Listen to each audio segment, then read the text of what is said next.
আসসালামু আলাইকুম, আমি সাহির খান। আজকে আমরা ডাইনামিক কিওয়ার্ডস সম্পর্কে জানব। চলুন জেনে নিই।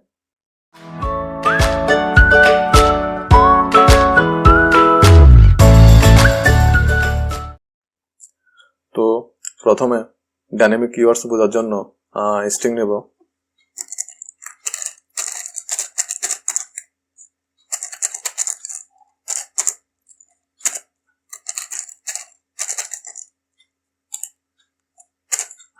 তারপর হচ্ছে ইন্ট নেব।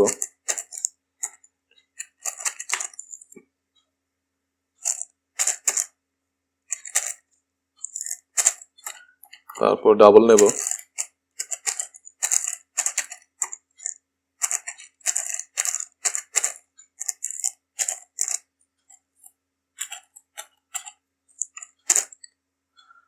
তারপর প্রিন্ট নেব।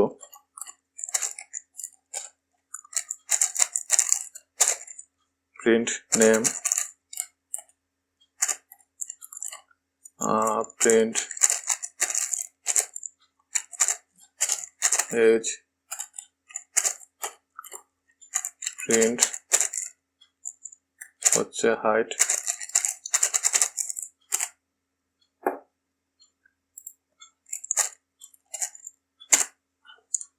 তো এখন স্ট্রিং এর মধ্যে সেকেন্ড ভ্যালু নেব।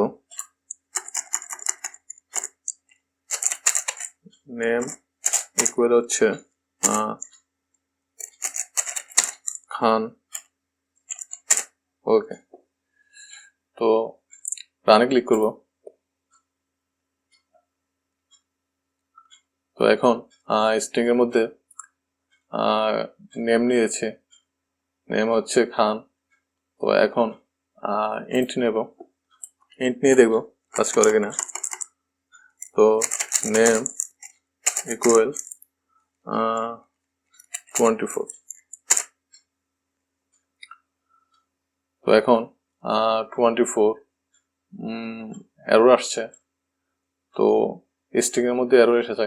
তো স্ট্রিং রিমুভ করে বার কিওয়ার্ড ইউজ করে দেখব।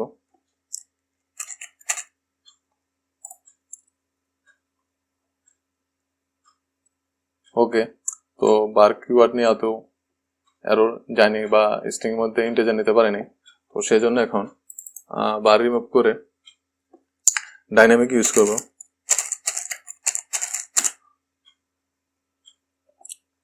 ওকে, তো তাহলে ডাইনামিক কিওয়ার্ড নেওয়াতে আমরা দেখতে পাচ্ছি যে স্ট্রিং এর মধ্যে আমরা ইন্ট নিতে পারছি। তো তারপর আমরা আচ্ছা প্রথমে রান করে দেখব। ওকে, 24 এসেছে। তারপর যদি নেম ইকুয়াল ট্রু। ওকে, তাহলে ডাইনামিক কিওয়ার্ড ইউজ করে আমরা বুলিয়ানও নিতে পারছি। তো রানে ক্লিক করব। ওকে, ট্রু এসেছে। তো এই হচ্ছে ডাইনামিক কিওয়ার্ড। তো তারপর আমরা ইন্টের মধ্যেও ডাইনামিক কিওয়ার্ড দিয়ে দেব। ডাবলও দিতে পারবো।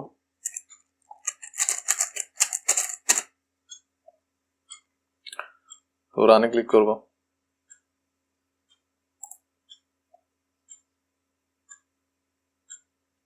ওকে, তো এই হচ্ছে ডাইনামিক কিওয়ার্ড। তো আশা করি বুঝতে পেরেছেন।